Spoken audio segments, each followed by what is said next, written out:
Salut à tous, on se retrouve aujourd'hui pour parler du Paris Saint-Germain ce vendredi 8 mars. On commence tout d'abord avec cette semaine qui a été excellente pour les clubs français. Donc le PSG avait commencé parfaitement avec une victoire 2-1 du côté de la Real Sociedad. Lille hier en Coupe Européenne également en Europa Conference League, ils ont gagné 3-0. Et Marseille, même bon c'est un rival du PSG, donc là on parle de la Coupe d'Europe, donc rien à voir avec la Ligue 1, tout ça. Il n'y a pas de rivalité, ils ont gagné 4-0. Donc c'est surtout par rapport aux équipes françaises à l'indice UEFA, ça fait du bien bien sûr, ces 3 victoires des clubs français sur cette semaine européenne. Donc concernant le PSG, donc on est le 8, le prochain match, c'est le 10, c'est après-demain à 13h, attention, tout début d'après-midi, 13h, coup d'envoi au Parc des Princes, le PSG contre Reims. Donc pourquoi 13h? En gros c'est pour que le marché asiatique en gros en Chine, ils puissent suivre la rencontre, parce que quand il est 13h en France, il est 21h. Voilà, du côté de la Chine, donc pour suivre le match en prime time. Donc voilà, concernant cette rencontre après PSG Nice, ça sera mercredi prochain. Là, il y a 2 rencontres très importantes. Donc déjà en Ligue 1 et à Nice, les gars, c'est un quart de finale de Coupe de France. Ensuite, déplacement à Montpellier, ça sera le dimanche d'après, là dans 9 jours. Puis après, ça sera la trêve internationale. Puis après, ce sera le déplacement au Vélodrome pour un classique, bien sûr, français. Et n'oubliez pas que le PSG, avant d'affronter l'équipe de Reims, l'équipe parisienne, ça fait longtemps qu'il n'y a pas eu de défaite. Invaincu depuis le 7 novembre 2023. En gros, le 7 novembre 2023, c'était une défaite à l'AC Milan. On se souvient de 1. Pourtant, le PSG a revers le score grâce à Milan Skriniar. Et après, il y a eu le PSG avait perdu le match. Bref, depuis le 7 novembre, on est quand même le 8 mars. Ça fait exactement 5 mois que le Paris Saint-Germain n'a pas perdu la moindre rencontre. Donc, Lucho a transformé cette équipe du PSG, c'est vrai. Et en plus, là, maintenant, c'est bien de ne pas perdre. Parce que là, on rentre sur la fin de saison. Donc, si tu ne perds pas en fin de saison, ça sent très très bon si cette série, bien sûr, continue, que ce soit en Ligue 1, en Coupe de France ou surtout en Champions League. Aujourd'hui, on est le 8 mars et c'est l'anniversaire du jeune Warren Zaïre-Emery. Fête aujourd'hui ses 18 ans, j'avais déjà dit, depuis pas mal de temps. Le 8 mars, c'est son anniversaire, va certainement prolonger son contrat. Voilà, c'est ses 18 ans aujourd'hui. Donc tout d'abord, on lui souhaite un très bon anniversaire. Ça y est, il est majeur, Warren Zaïre-Emery. Donc voilà, c'est fou. C'est qu'il a seulement 18 ans. On pense à un joueur déjà mature dans sa façon de jouer, tout ça. Pas du tout, les gars. Il est encore tout jeune. Et Nasser, les gars, est en première ligne dans les discussions pour la prolongation de contrat de Warren Zaïre-Emery. Ce dossier est prioritaire bien sûr au club. Les positions se sont récemment rapprochées pour la signature d'un nouveau contrat. Et Warren, parce qu'on avait annoncé normalement en ce jour d'anniversaire, directement cadeau, une prolongation.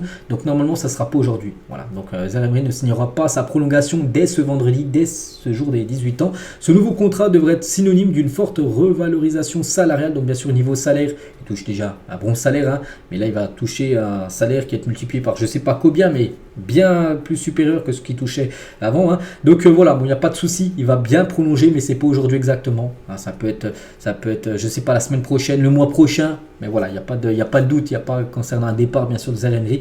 Il devrait bien rester à Paris. Et Zaïre-Emery gère ce premier virage dans sa carrière avec une maîtrise qui bluffe en interne. Il digère tout avec facilité, le vit avec humilité. Il était programmé pour ça, mais il est heureux de ce qui lui arrive. Heureux qu'on lui donne de l'importance. Donc voilà, c'est son entourage qui a dit ça au journal L'Équipe. Et avec Nike, qui n'a pas attendu son avènement au plus haut niveau, entend bien le conserver longtemps. Et comme le club de la capitale s'appuie sur son image dans ses campagnes à venir, parce qu'elle est sponsorisée par Nike. Voilà. Et voilà, donc Nike sait qu'ils vont miser beaucoup bien sûr sur le jeune Warren Zaïre-Emery. Et aujourd'hui, dans le journal L'Équipe, ils ont mis un petit article sur Zaïre-Emery par rapport à ses 18 ans. Donc voilà, dans les prochains jours, au pire, les prochaines semaines devraient prolonger. J'ai dit son contrat jusqu'au 30 juin 2029, donc contrat de 5 ans. Et regardez un modèle de précocité. Bon, je ne vais pas tout lire, mais par exemple, en équipe de France, avant d'être majeur, on peut voir que c'est l'un des joueurs les plus jeunes, bien sûr, de l'histoire des Bleus. On peut voir aussi le record co-détenu en Ligue des Champions, donc avec déjà 10 matchs, 10 matchs avant ses 18 ans. Il y a Jude Bellingham et Tielemans aussi qui avaient réalisé cette performance de 10 matchs de Ligue des Champions avant 18 ans. Zaïre-Emery met son nom avec ses 2 autres joueurs. Seul Lamine Yamal fait mieux en Europe par rapport aux 5 joueurs de moins de 18 ans à avoir disputé le plus de matchs dans les 5 grands championnats cette saison. Donc Lamine Yamal lui a disputé 36 du côté du Barça. Et Zaïre-Emery 30 matchs avant ses 18 ans. C'est le deuxième bien sûr. Et seul Basile Boli fait mieux dans l'histoire de la Ligue 1, les 6 joueurs ayant joué le plus de matchs de Ligue 1 à leurs 18 ans. Basile Boli, ancien joueur de Marseille à l'époque, il y a pas mal d'années, 56, donc Zaïre-Emery 46. Voilà, donc précocité quand même exceptionnelle bien sûr pour le jeune Warren. Tiens, une photo de lui aujourd'hui lors de l'entraînement du jour. Une petite info aussi concernant l'entraînement, donc Marquinhos a suivi un programme adapté Donc il avait ressenti une petite douleur lors de l'entraînement lundi soir. Hein. Il pourra encore être préservé dimanche alors que le PSG reçoit Reims. Hein. Donc Danilo s'est entraîné normalement avec le groupe hier, pas de souci. Mais concernant Marquinhos, qui n'a pas joué, on sait le match contre la Real Sociedad, c'était, on se souvient, les cases Beraldo et Hernandez, les deux dans l'axe de la défense. Donc il y a encore des chances qu'il soit forfait, on peut dire, pour le match d'après-demain. Donc Danilo, lui, devrait être disponible pour cette rencontre. Et concernant, une bonne nouvelle, Kimpembe, Kimpembe blessé depuis début février 2023, on est quand même au mois de mars 2024, il y a un an et un mois, bref. Donc n'a plus besoin de bottes de marche et remarche normalement. Donc bientôt le retour sur le terrain, on espère, peut-être d'ici la fin de saison, peut-être le dernier ou avant-dernier match de Ligue 1, il pourrait peut-être jouer, on ne sait pas, ça ferait plaisir. Hein. Et voilà, donc il n'a plus besoin de ça, en gros c'est une botte de marche, en gros, pour l'aider à marcher, il n'a plus besoin de ça, maintenant il peut marcher tranquille, enfin normalement on peut dire, Kimpembe. Et Kimpembe, tiens, toujours avec lui, vu qu'on parle de lui, regardez sur Instagram, longue vie mon robot, par rapport bien sûr à l'anniversaire du jeune Warren. On continue le premier but de Mbappé face à la Real Sociedad, hein, souvenez-vous, il a mis les deux joueurs là, dans le vent, puis il a défait le filet, hein, donc est sélectionné pour être désigné le but de la semaine. Donc c'est pas encore lui, mais il est parmi les 4 plus beaux buts de cette semaine de la Ligue des Champions. N'oubliez pas qu'Mbappé figure aussi parmi le joueur de la semaine, hein, donc on devrait le savoir là. Normalement c'est aujourd'hui vendredi qu'on saura si c'est lui ou si c'est il y a qui d'autre, je sais plus c'est qui. Il y avait Harry Kane, il y avait Orban et je sais plus c'est qui l'autre joueur. Voilà, qui sera le meilleur joueur de cette semaine en Champions League. Et toujours avec Kylian, hein, donc Kylian, on sait qu'en fin de saison, c'est fini. Hein. Et un journaliste a posé quand même 14 questions à Tchouaméni à la fin du match entre le Real et Leipzig, hein, au sujet de la rumeur Mbappé au Real Madrid. Hein. Donc voilà, le journaliste espagnol ne lui a même pas posé des questions sur le match du Real contre Leipzig. En plus, il y avait pas mal de choses à dire. Il a plutôt posé seulement des questions sur Kylian Mbappé. Voilà. Et Manchester City est soulagé que Kylian Mbappé aille au Real Madrid, ce qui ferme la porte au départ de Haaland cet été. Donc voilà, parce que si Mbappé il aurait dit, par exemple, on aurait voulu, oui je prolonge au PSG, je signe un nouveau contrat jusqu'en, je sais pas, 2029, hein, et ben du coup le Real aurait passé à côté bien sûr d'Mbappé, il serait prendre Haaland, hein, et du coup voilà, City est plutôt soulagé que Mbappé aille du côté du Real Madrid. Mais bon, nous du côté de Paris bien sûr c'est une grosse désillusion, mais bon c'est comme ça, on s'en doutait, hein, comme depuis quelques saisons là, voilà, en 2024. C'est juste, moi je trouve dommage qu'il quitte le club libre, hein, c'est juste ça que je trouve quand même qui est fou, hein, surtout qu'on parle quand même d'un joueur exceptionnel.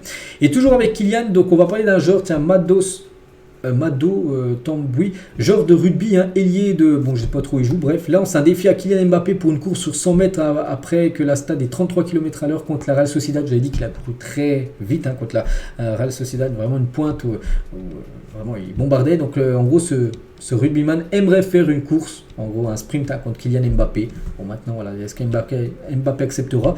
Ça c'est vraiment pas sûr. Toujours tiens avec Kylian, hein, donc actuellement sur les 3 dernières saisons en Ligue des Champions depuis 2021-2022, c'est le deuxième joueur le plus décisif. Donc là on prend en compte les buts et les passes D, on cumule ça, donc 28 buts et passes D pour Kylian Mbappé sur les 3 dernières saisons de Ligue des Champions. Il y a seulement Vini Junior qui a été plus décisif que Kylian Mbappé.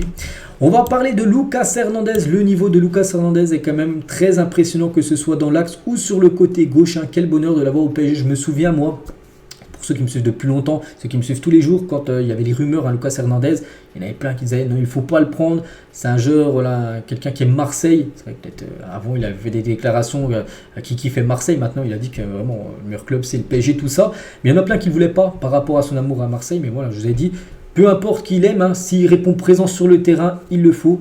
Et là, vraiment, c'est peut-être la meilleure recrue, peut-être avec Dembélé, l'été dernier, hein, Lucas Hernandez. Et c'est vrai qu'il est quand même très très bon. Hein. C'est vrai qu'on ne parle pas souvent de lui, mais il fait ses matchs à chaque fois. Il a fait encore un énorme match mardi, hein, du côté de la Real Sociedad. Et c'est vrai que ce duo, les gars, hein, les médias parisiens, il a dit: j'ai été assez impressionné par le niveau de la charnière formée par Lucas Beraldo et Lucas Hernandez.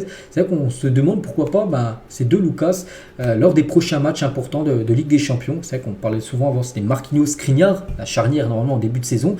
Et pourquoi pas finir avec celle-là, un Marquinhos, pourquoi pas sur le banc, hein. Maintenant tu mets Nuno Mendes à gauche, tu mets Hakimi à droite, et mettre Beraldo Hernandez dans l'axe. En vue de ce qu'ils ont montré mardi, je pense qu'il faudrait continuer sur ça, même pour le quart de finale de Ligue des Champions. N'oubliez pas qu'on connaîtra l'adversaire du Paris Saint-Germain, ça sera dans une semaine, vendredi prochain.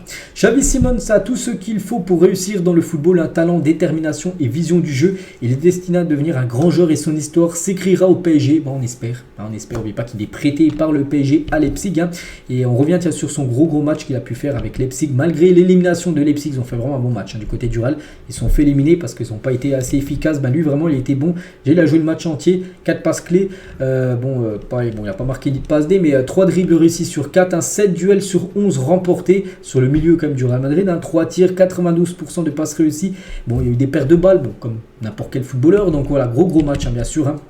De la part de Xavi Simons, on peut le voir là avec une photo montage avec le nouveau maillot du PSG de la saison prochaine, devrait ressembler à ça. On espère que ça soit une vraie photo, on peut dire, d'ici quelques mois. Et toujours avec lui, pour finir, avec lui, donc Xavi Simons est le U21 le plus décisif en Europe. Voilà, regardez, il y a 30 buts et 24 passes D en 54 matchs. Donc avec le PSV, avec Leipzig, on peut voir le nombre de buts ou même de passes D qu'il a pu faire. C'est tout simplement exceptionnel. Et on finit aujourd'hui juste avec une petite info concernant la Coupe de France. On sait que le PSG joue son quart de finale mercredi prochain contre qui c'est Nice, avec un potentiel adversaire qui pourrait être Rennes en demi, bref. Donc la finale de la Coupe de France se jouera à Lille le samedi 25 mai. Donc il n'y aura pas de finale au Stade de France à cause des Jeux Olympiques. Donc c'est pour ça que ça sera si le PSG va en finale. Des chances. Après, n'oubliez pas que les 2 dernières années, il n'y a pas eu de finale. Il y a eu des éliminations bien avant. Donc voilà, ça sera dans le Stade de Lille, tout simplement, cette finale de Coupe de France. Donc voilà les gars, ce qu'il y a à dire aujourd'hui. J'espère que ça vous a plu. On se retrouve, on est quel jour là ? On est vendredi, on se retrouve demain, bien sûr. Demain samedi, on parlera du match contre Reims. N'oubliez pas, les dimanches à 13h. Bonne journée à vous et à demain.